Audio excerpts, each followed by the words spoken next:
역사가 숨을 멈춘 듯한 순간이 있다. 시간이 느려지고 세상의 무대 뒤에서 보이지 않는 무언가가 움직이기 시작하는 때 모든 것은 그렇게 시작되었다. 중국의 심장부에서 정체불명의 문서가 유출되었다. 그것은 정치 보고서도 군사 기밀 문서도 아니었다. 훨씬 더 깊은 것이었다. 알 수 없는 문양으로 봉인된 고문서, 붉은 잉크로 쓰인 한 줄의 제목이 있었다. 천벌론, 티안파룬. 당국은 사건을 은폐하려 했지만 이미 늦었다. 그 예언은 한 번 본 이상 결코 잊을 수 없는 이들의 눈에 들어갔고 그 진실은 조용한 천둥처럼 퍼져나갔다. 중국은 인간의 힘이 아닌 하늘에서 오는 무언가에 의해 파국의 문턱에 서 있었다. 이 문서의 출처는 내용만큼이나 수수께끼였다. 수십 년 동안 무당산 깊은 산중에 응어하며 살아온 중국의 예언가가 썼다고 전해졌다. 그는 공개 석상에 나온 적도 인터뷰를 한 적도 없었다. 그러나 2000년대 초부터 그의 기록들이 중국 지식인과 영적 지도층의 비밀 모임 속에서 은밀히 퍼져나갔다. 그가 예언한 것은 모두 현실이 되었다. 그리고 이제 그는 징벌을 말했다. 평범한 징벌이 아닌 하늘이 내리는 교정. 그의 말에 따르면 중국은 영적으로 허용될 수 있는 한계를 넘었다. 정치적, 경제적 결정 때문이 아니라 조상의 영혼을 버렸기 때문이었다. 그래서 하늘은 용서하지 않는다고 했다. 예언은 5개의 균열이 거인을 가를 것이라 말했다. 국가의 통합은 천둥을 맞은 유리처럼 산산이 부서질 것이었다. 티베트와 신장이 일어서고 대만은 영영 멀어지며 북부는 남부를 향해 등을 돌리고 중앙은 텅 빈 침묵 속에 빠질 것이다. 마치 중국의 영혼이 뽑혀나간 것처럼. 그러나 더 있었다. 문서의 마지막에는 다른 민족을 향한 속삭임처럼 단 한 줄이 적혀 있었다. 용이 쓰러지면 호랑이가 깨어나리라. 많은 한국 학자들은 이것을 하나의 신호로 해석했다. 중국의 몰락 속에서 한국이 얻을 수 있는 기회. 그것은 정치나 경제의 차원을 넘어선 영적인 기회였다. 세계 속에서의 새로운 역할, 수백 년 동안 준비되어 온 하나의 부름. 비밀 포럼에서는 승려와 원로 학자들이 모이기 시작했다. 그들은 옛 불경과 잊혀진 조선 왕들의 기록, 심지어 한국 회화 속에 암호처럼 새겨진 메시지까지 분석했다. 그리고 모든 것은 하나의 시점을 가리키고 있었다. 2025년, 우연이 아니었다. 최근 몇 년간 아시아는 조용한 격변으로 흔들리고 있었다. 예측되지 않은 지진, 설명할 수 없는 홍수, 겉으로는 자발적으로 보이지만 이미 많은 이들의 꿈속에서 예고된 사회운동들, 마치 집단 무의식이 경고하듯 더 큰 무언가가 다가오고 있었다. 그 한가운데서 보이지 않는 예언자의 존재는 점점 더 강력한 수수께끼가 되었다. 이미 사망했다는 이도 있었고 여전히 살아 숨어 있으며 때를 기다린다는 이도 있었다. 심지어 그는 인간이 아니라 최악이 닥치기 전에 세상을 경고하려는 중국의 고대 의식의 목소리라는 주장도 있었다. 그렇다면 예언이 말한 호랑이가 깨어난다는 것은 무엇일까? 문화적 부흥을 뜻하는 것일까? 아니면 그보다 깊은 한국을 새로운 세계 질서의 중심에 놓게 될 영적 각성을 뜻하는 것일까? 쉽게 대답할 수 없는 질문들이지만 반드시 던져야 할 질문이었다. 징조는 이미 나타나고 있었고 볼 줄 아는 사람은 무언가 변하고 있음을 알고 있었다. 지금 이 영상을 보고 있는 당신, 느껴지는가? 그렇다면 당신의 생각을 나누라. 댓글로 남겨주면 궁금하게 읽겠다. 처음에는 많은 이들이 의심했다. 중국처럼 강대국이 분열될 수 있다는 발상은 터무니없이 들렸다. 그러나 한때 변두리 이론에 불과했던 것이 권력의 이면에서 서서히 모습을 드러내기 시작했다. 작은 균열이 눈에 띄는 틈으로 변했고 내부적으로는 자치지역 간의 긴장이 높아졌다.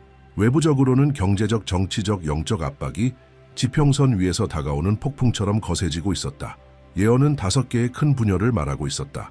그리고 지금 가장 예리한 분석가들은 그 예고와 섬뜩하게 맞아떨어지는 움직임을 주시하고 있다. 티베트는 다시 저항의 무대가 되었고 위구르족이 사는 신장은 여전히 자유를 외친다. 대만은 점점 더 멀어져 이미 독립국가처럼 살고 있다. 중국 본토 안에서도 광둥과 스촨 같은 지역에서 반대 목소리가 나오기 시작했다. 절대적이었던 중앙의 통제는 더 이상 당연하지 않다. 폭발이 아닌 커져가는 침묵 속에서 서서히 풀리고 있다.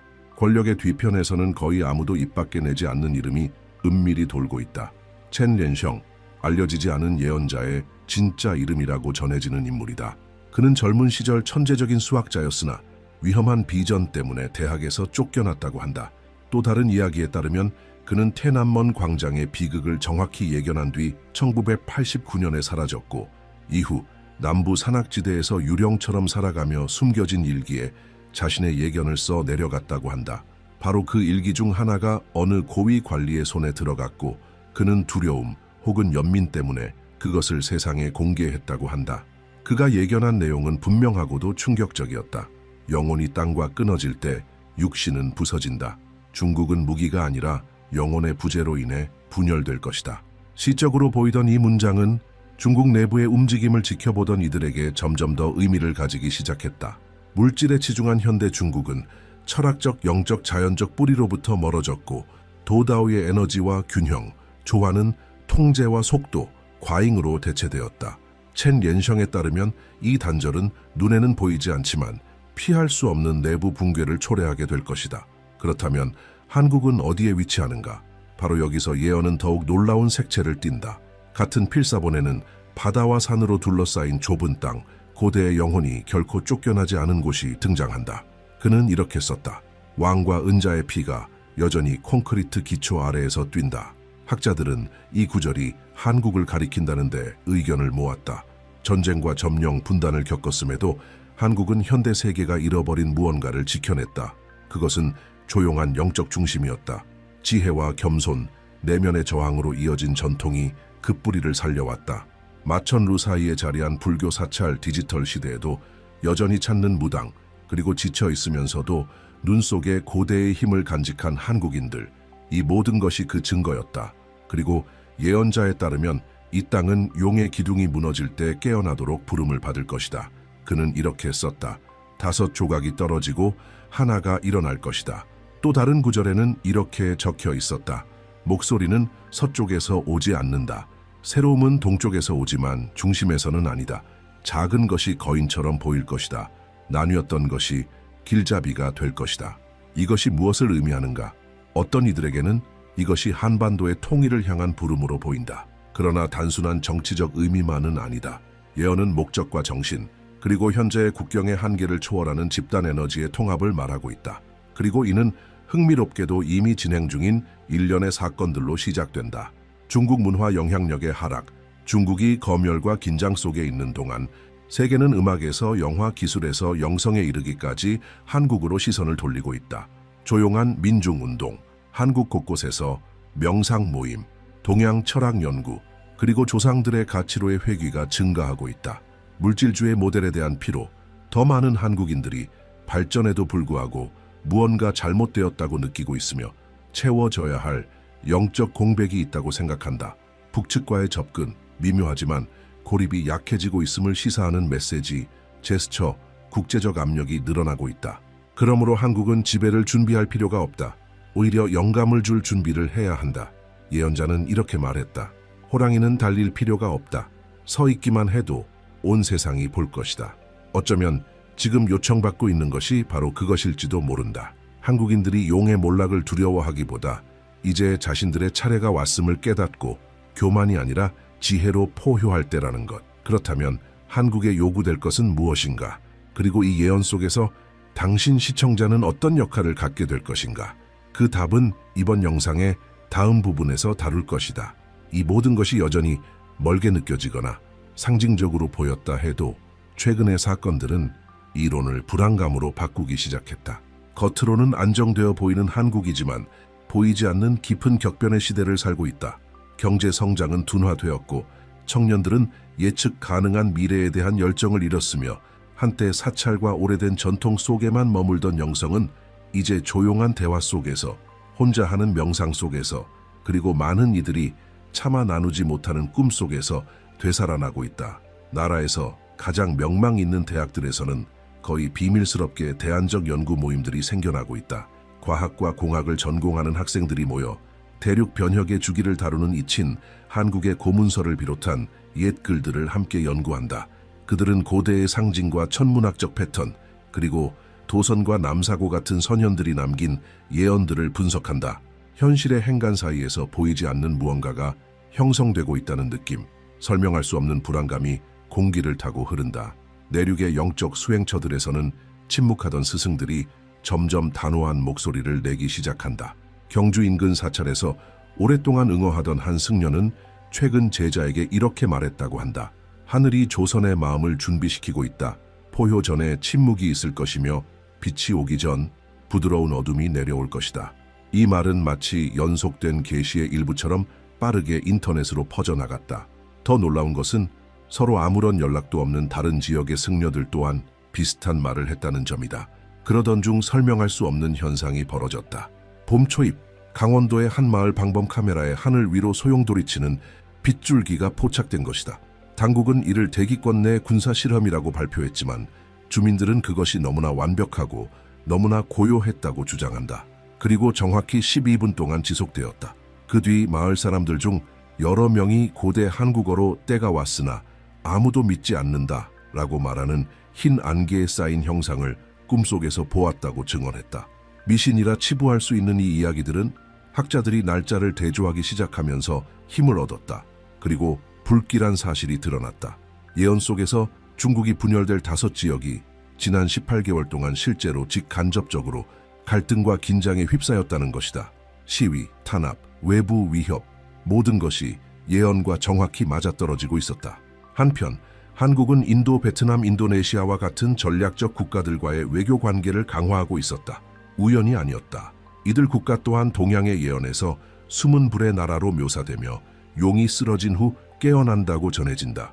단순한 정치 전략을 넘어 한국이 의식하든 하지 않든 아직 완전히 이해하지 못한 새로운 역할을 위해 진동의 축에 맞춰 서 있는 듯했다. 하지만 가장 불안한 부분은 아직 오지 않았다. 최근 안동 인근의 한 작은 마을에서 7살 소녀가 전국적인 관심을 끌기 시작했다. 교사와 이웃들에 따르면 그녀는 현재는 가르치지도 않는 한자어를 사용해 복잡한 문장을 쓴다고 한다. 그중 한 문장은 이렇게 적혀 있었다. 삼국이 다시 열릴 때 칼 아닌 마음으로 길을 연다. 이 모든 상황 속에서 한국 정부는 침묵을 지키고 있다. 아마도 통제 밖의 일을 어떻게 다루어야 할지 몰라서일 것이다. 그러나 비밀리에 각 기관들은 잊힌 전통 영적 유산구어 연구 등에 관한 프로젝트에 자금을 지원하기 시작했다. 심지어 군이 역사 기록을 토대로 에너지적으로 강한 장소들을 지도에 표시하고 있다는 소문까지 돈다. 한국 국민들 또한 이유를 다 알지는 못해도 무언가를 느끼고 있다. 더 깊은 의미를 찾는 움직임, 기도 속의 긴 침묵, 그리고 징후를 살피는 시선이 늘고 있다. 고독 과속 피로로 점철된 현대의 조용한 고통이 아직 이름 붙이지 못한 어떤 것, 많은 이들이 귀환이라 부르는 것, 으로 서서히 자리를 내주고 있다. 동시에 단양 인근의 한 잊힌 동굴에서 한국 고고학자들이 우연히 기이한 명문을 발견했다. 그것은 신이나 왕이 아닌 눈을 감고 손을 맞잡은 인물들이 원을 이루고 있고 각자의 머리 위에 별이 떠 있는 그림이었다. 그림 옆에 고대 한자 문구에는 이렇게 적혀 있었다. 하늘이 땅을 만질 때 그들은 그 순간을 알리라. 흥미롭게도 그려진 별의 수는 5개였는데 이는 중국의 분열을 예언한 5조각과 일치한다. 이 발견은 많은 사람들이 느끼면서도 감히 말하지 못했던 어떤 사실과 맞닿아 있다. 한국은 지금 전환의 상태에 있다. 단순한 사회 정치적 변화가 아니라 에너지적 변화다. 오직 느낄 수만 있고 설명할 수 없는 변화. 서울대학교의 일부 학자들은 최근 논란이 된 논문을 발표했다. 그들은 집단 감흥 현상의 증가를 경고했다. 연구에 따르면 예감 의미 있는 우연 반복되는 꿈, 그리고 사전 접촉 없이도 고대 문화 상징을 보는 등의 경험을 보고하는 한국인이 늘어나고 있다고 한다. 과학은 이를 신경학적으로 설명하려 하지만 심지어 회의론자들마저도 이렇게 강렬한 집단적 감각의 물결은 한 번도 없었다고 인정한다. 그리고 만약 민중이 그것을 느끼고 있다면 그것은 무언가가 부르고 있기 때문이다. 예언은 중국이 외부가 아닌 내부에서 무너질 순간을 말하고 있었다. 그리고 지금 국제적 경로를 통해 유출된 비밀 보고서들은 조용한 봉기를 우려해 내부 감시해 놓인 거대한 지역들이 존재함을 보여준다. 억압은 강해지고 두려움도 커진다. 그러나 중국 지도자들을 가장 불안하게 하는 것은 통제 불가능한 것, 바로 조상들의 신앙을 버린 일이다. 대다수 중국인들은 영적 뿌리에서 멀어졌고 그 공허함이 이제 대가를 요구하기 시작했다. 그리고 이 보이지 않는 붕괴 속에서 한국은 빛나기 시작한다. 군사력이 아니라 어떤 강대국도 모방할 수 없는 영적 회복력으로 사찰에서는 종소리가 더 이르게 울린다. 스님들은 더 느린 걸음으로 침묵 속을 걷는다. 마치 새로운 시대의 시간을 맞추는 듯이 잊힌 마을들에서는 아무것도 구하지 않는 순례자들이 나타난다. 그들은 하늘이 땅에 닿는 지점을 찾고 있다고 말하며 걷는다. 지도는 없지만 믿음이 있다. 그리고 되살아난 듯한 오래된 기억이 있다. 태백산 자락의 한 오두막에서 수년간 은둔 생활을 해온 한 젊은 한국인이 대한매체의 생방송 인터뷰에 등장했다. 예언을 공부한 적도 없는 그는 전문가들마저 놀라게 하는 말을 했다. 나를 깨운 목소리가 말하길 용이 잠들면 호랑이는 숲을 돌봐야 한다고 했다. 사냥이 아니라 보호하기 위해서. 그러고 나서 그는 자신의 일기를 보여주었는데 거기에는 자신도 이해하지 못한 채 적은 문장들이 있었고 그것들이 바로 전현생의 기록과 일치했다. 이게 어떻게 가능할까? 세상은 논리로 답을 찾으려 하지만 예언은 설명 불가능한 것과 함께 춤춘다. 그리고 그 춤 속에서 한국은 점점 더 자각해 간다. 이성으로가 아니라 민족의 집단 영혼 깊은 곳에서 때가 왔음을, 그리고 상징에 불과하던 것이 현실이 되어가고 있음을. 예언은 붕괴로 끝나지 않는다. 붕괴로 시작된다. 용은 쓰러졌으나 언론은 여전히 서 있는 척한다. 그 불길은 더 이상 두렵지 않고 그 눈은 더 이상 보지 못한다. 한때 힘으로 세상을 지배하던 제국은 이제 소리 없이, 경고 없이 안에서부터 무너지고 있다. 안개에 덮인 산이 서서히 부서지듯이. 그리고 바로 이 침묵 속에서 진정한 각성이 시작된다. 한국은 수세기 동안 거인들 사이에서 살아왔다. 수많은 침략을 겪었고 분단과 역사적 배신, 그리고 돌이킬 수 없는 상실을 맛보았다. 지도에서 지워졌고 조약 속에서 다시 쓰였으며 결코 식지 않은 냉전에 의해 찢겨졌다. 그러나 끝내 버티어냈다. 그리고 버틴 것에 그치지 않고 기억했다. 모든 것이 빼앗겼을 때조차 땅도 이름도 사찰도 책도 영혼만은 남아있었다. 조용하고 겸손하고 보이지 않는 불씨, 작지만 결코 꺼지지 않는 불, 그리고 그 불씨가 지금 빛으로 변하고 있다. 예언은 붕괴로 끝나지 않는다. 붕괴로 시작된다. 용은 쓰러졌으나 언론은 여전히 서 있는 척한다. 그 불길은 더 이상 두렵지 않고 그 눈은 더 이상 보지 못한다. 한때 힘으로 세상을 지배하던 제국은 이제 소리 없이, 경고 없이 안에서부터 무너지고 있다. 안개에 덮인 산이 서서히 부서지듯이. 그리고 바로 이 침묵 속에서 진정한 각성이 시작된다. 한국은 수세기 동안 거인들 사이에서 살아왔다. 수많은 침략을 겪었고 분단과 역사적 배신, 그리고 돌이킬 수 없는 상실을 맛보았다. 지도에서 지워졌고 조약 속에서 다시 쓰였으며 결코 식지 않은 냉전에 의해 찢겨졌다. 그러나 끝내 버티어냈다. 그리고 버틴 것에 그치지 않고 기억했다. 모든 것이 빼앗겼을 때조차 땅도 이름도 사찰도 책도 영혼만은 남아있었다. 조용하고 겸손하고 보이지 않는 불씨, 작지만 결코 꺼지지 않는 불, 그리고 그 불씨가 지금 빛으로 변하고 있다. 예언의 결론은 이렇게 말한다. 호랑이가 산에 오를 것이다. 그러나 정상에 오르기 위해서가 아니라 골짜기에서 길을 잃은 자들을 인도하기 위해서다. 이것은 정치나 국경을 뜻하는 것이 아니다. 의식을 뜻한다. 오늘날 대부분의 나라들이 데이터와 인공지능 속에서 답을 찾으려 할 때 한국은 안으로 향하기 시작한다. 숫자는 여전히 차갑지만 민중의 눈은 거짓말하지 않는다. 그 안에 온기가 있고 목마름이 있고 탐구가 있다. 집단의 영혼은 스스로 묻기 시작한다. 우리는 왜 여기 있는가? 우리는 어디로 가는가? 우리를 진정으로 잇는 것은 무엇인가? 이것은 단순한 사고방식의 변화가 아니다. 주파수의 변화다. 영적인 전환이다. 중국의 예언자가 이렇게 썼을 때 이미 예견했던 바로 그 변화다. 침묵할 줄 모르는 자는 새 세상에서 살아남지 못하리라. 그리고 침묵을 들을 줄 아는 민족이 누구겠는가? 바로 한국인이다. 도시 곳곳에서 명상센터의 수가 늘어나고 있다. 그러나 흥미로운 점은 그것이 유행이 아니라는 것이다. 그것은 필요다. 지나친 정보, 실패에 대한 두려움, 끝없는 경쟁에 지친 젊은 한국인들이 그 경주에서 발을 빼고 있다. 삶을 포기해서가 아니라 삶을 다시 느끼기 위해서다. 지금을 살고 싶어서다. 숨쉬고 속할 곳을 찾고 싶어서다. 그리고 가장 중요한 것은 이 사명은 정부나 지도자의 것이 아니다. 민중의 것이다. 평범한 사람들의 것이다. 바로 지금 이 말을 듣고 있는 당신의 것이다. 어쩌면 당신은 몇 달째 이유를 설명할 수 없는 불편함을 느끼고 있을지도 모른다. 겉으로는 모든 것이 괜찮아 보여도 세상이 잘못되었다는 감각, 한 번도 살아본 적 없는 어떤 것에 대한 그리움, 어떻게 해야 할지 모르지만 돕고 치유하고 지키고 싶은 마음, 이것은 약함이 아니다. 이것은 신호다. 한국의 선조들의 영혼이 당신 안에 살아있다는 신호, 예언이 단순한 이야기가 아니라 소명이라는 신호다. 그리고 이 부름을 들은 사람들은 앞으로 올 변혁의 일부가 될 것이다. 이 영상을 마치기 전에 잠시 멈추고 마음속을 들여다보라. 이 여정 동안 무언가 다른 것을 느꼈는가? 소름, 기억, 직감. 그렇다면 댓글로 남겨라. 이 예언의 어떤 부분이 당신의 마음을 가장 깊이 울렸는지. 당신의 목소리는 중요하다. 그것이 아직 잠든 누군가를 깨울 수 있다. 혼자만 간직하지 말고 당신의 진실을 나누어라. 그리고 이 영상이 당신에게 의미 있게 다가왔다면 좋아요를 누르고 채널을 구독하고 이 메시지가 필요한 사람에게 보내라. 우리는 함께 이 각성의 일부가 된다. 이제 다음 영상이 곧 화면에 나타날 것이다. 클릭하라. 어쩌면 그것이 당신 이야기의 마지막 한 조각일지 모른다. 그곳에서 만나자.